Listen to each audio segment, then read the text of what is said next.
zaman Tuhan Yesus masih berjalan-jalan di bumi ini, jiwa-jiwa pada waktu itu sama sekali tidak bimbang bahwa dia sanggup dan mau menyembuhkan. Soal kesembuhan tubuh mereka tidak bimbang.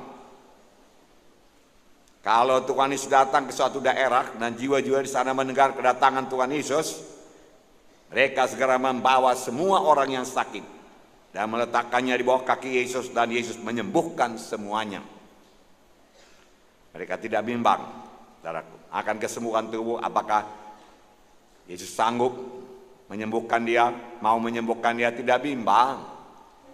Kapan Tuhan Yesus masuk ke suatu daerah, mereka segera memberitahukannya segala penjuru, lalu orang-orang yang sakit dibawa kepada Tuhan Yesus, begitu banyaknya sehingga diletakkan saja di bawah kaki Tuhan Yesus, dan Tuhan Yesus menyembuhkan mereka semuanya.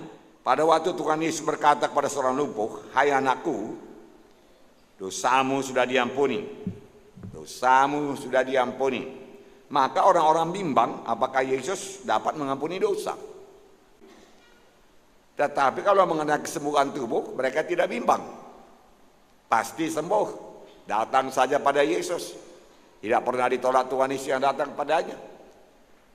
Sampai kepada keampunan dosa, keselamatan jiwa, mereka bimbang. Siapa orang ini bisa pula mengampuni dosa? Mereka bimbang apakah Yesus sanggup mengampuni dosa apa tidak. Pada zaman sekarang ini kebalikannya yang terjadi. Kebanyakan orang tidak bimbang bahwasanya Tuhan Yesus mau mengampuni dosanya, menyelamatkan jiwanya, dan dia pun selamat. Dalam hal menerima kesembuhan, kebanyakan mereka masih bimbang. Apakah Tuhan mau menyembuhkan mereka apa tidak? Apakah Tuhan mau memperhatikan saya apa tidak? Apakah kuasa Tuhan akan menjamah saya apa tidak? Mereka bimbang. Keselamatan jiwa mereka tidak bimbang. Pada zaman Tuhan Yesus kebalikannya. Kesembuhan mereka tidak bimbang, tetapi keselamatan, keampunan dosa mereka bimbang. Siapa orang ini? Memang ia tidak bimbang akan kesanggupan Tuhan Yesus menyembuhkan penyakit orang kusta ini, tetapi ia bimbang apakah Tuhan mau menyembuhkan dia apa tidak. Oleh sebab itu dia berteriak, "Kalau engkau mau, Tuhan Yesus, engkau sanggup menyembuhkan aku." Segera Tuhan Yesus berkata, "Aku mau, untuk itulah aku datang." Tuhan Yesus berkata, untuk menyembuhkan penyakit. Nah, kebanyakan orang sekarang seperti orang penyakit kusta ini. Ya, dia memang tahu Yesus sanggup menyembuhkan. Tapi apakah Tuhan mau menyembuhkan saya? Mau menyembuhkan saya apa tidak? Tapi kalau mengenai keselamatan, mereka tidak bimbang. Saudara pun tidak bimbang. Amin, saudara. Kalau saudara pada waktu dulu berdamai kepada Tuhan, dan saudara terima Tuhan sebagai Tuhan dan Juru Selamat saudara, saudara yakin sudah selamat aku, sudah lahir baru aku. Sudah engkau selamat? Orang berkata sudah. Bahkan saudara tahu tanggalnya pun kalau saudara catat, saudaraku. Lahir baru kapan? Tahun sekian. Kemudian dibaptis. Ya, kenapa begitu saudaraku? Sebabnya karena mengenai keselamatan jiwa, keampunan dosa, lahir baru, sudah sering kali saudara dengar. Baik dalam khotbah KKR, saudaraku, saya berkhotbah. Baik dalam khotbah minggu, tetap saya selipkan keselamatan jiwa, keampunan dosa. Walau dosamu merah patna sekalipun jadi putih seperti salju, putih seperti bulu kambing domba, kalau engkau datang pada Yesus, saudara yakin, sering saudara dengar, Yesus mengangkat dosa kita, dia telah dijadikan dosa. Semua dosa kita timpakan kepadanya supaya kita jadi kebenaran. Tukar tempat, saudaraku. Ada yang menanggung dosa kita. Karena dosa kita tidak bisa dihapus dengan perbuatan baik kita. Tuhan suka perbuatan baik saudara. Tapi perbuatan baik saudara sama sekali tidak menghapus dosa saudara, saudaraku. Yang dapat menghapus dosanya darah Yesus. Sudah sering saudara dengar bagaimana Tuhan Yesus disalib, saudaraku, di kayu salib di Golgota. Karena dia telah jadikan dosa, maka dia dihukum, dia berpisah dengan Bapaknya. Lalu dia berteriak, "Eloi, Eloi, lama sabatani." Bapa, kenapa engkau meninggalkan aku? Kenapa Yesus berteriak demikian? Karena dosa memisahkan. Dosa memisahkan dengan sorga. Dosa memisahkan dengan Bapa dalam sorga yang kudus, saudaraku. Harus berpisah. Yesus tidak sanggup dan dia berteriak. Pada waktu tangannya dipaku tidak dikatakan dia berteriak. Kaki dipaku tidak dikatakan dia berteriak.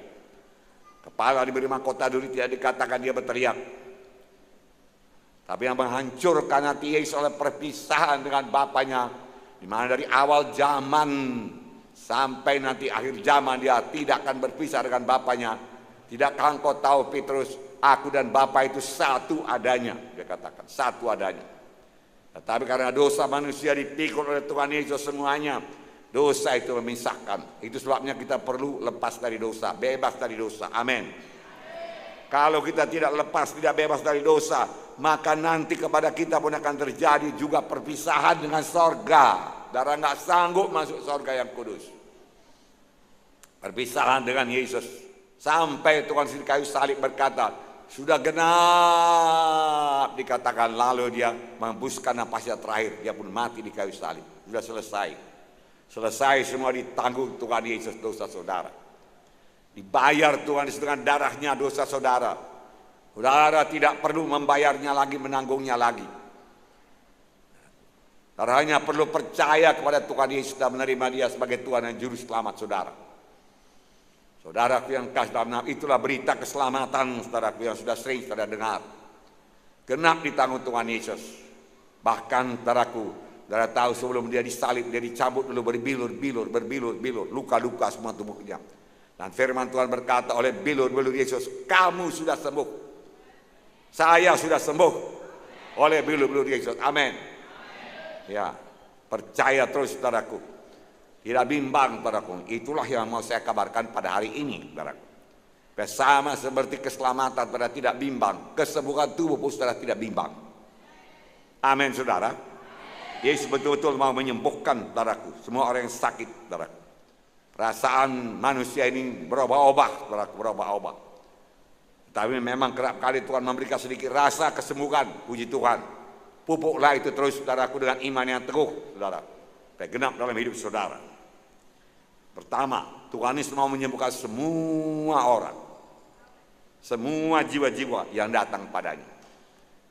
Semua, saudaraku, semua tertulis saudaraku. Banyak contoh, saya bacakan pada saudara. Tuhan Yesus tidak pernah menolak untuk menyembuhkan orang sakit yang datang kepadanya. Tidak pernah Tuhan Yesus berkata kepada orang sakit tersebut, bukanlah kehendaknya untuk menyembuhkan orang sakit. Menyembuhkan orang sakit adalah prioritas utama dalam pelayanannya. Bahkan saudaraku ada yang mengatakan 70% daripada pelayanan Tuhan selama dia di bumi ini menyembuhkan penyakit, mengusirkan setan, saudaraku. Disertai dengan tanda ajaib dan mujizat. Kemudian dia mengajar, saudaraku, mengajar. Tetapi dia terutama mengajar murid-muridnya. Matius 12:15b berkata, banyak orang mengikuti Yesus dan ia menyembuhkan mereka semuanya. Itu Matius 12:15b. Banyak orang mengikuti Yesus dan Tuhan Yesus menyembuhkan mereka, sebahagian tidak, semuanya. Saudara berkata, apakah orang yang datang itu ada yang besar dosanya, ada yang kecil dosanya, sedikit dosanya? Ya tentu saja, tapi semuanya sembuh. Saudaraku, begitu kemurahan Tuhan. Saudara, dia tidak menolak. Nah saudaraku, memang adalah kehendak Tuhan, adalah kehendak Tuhan sampai sekarang. Karena Tuhan sudah berubah untuk menyembuhkan semua orang yang sakit. Matius 14 ayat 34-36. Setibanya di seberang, mereka mendarat di Genesaret.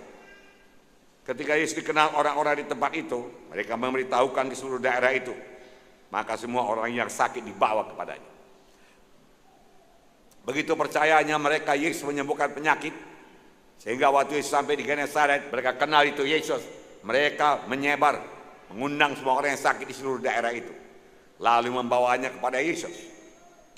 Apa yang terjadi ayat 36? Mereka memohon supaya diperkenankan menjamah jumbai jubahnya, dan semua orang yang menjamahnya menjadi sembuh. Semua orang yang menjamahnya menjadi sembuh.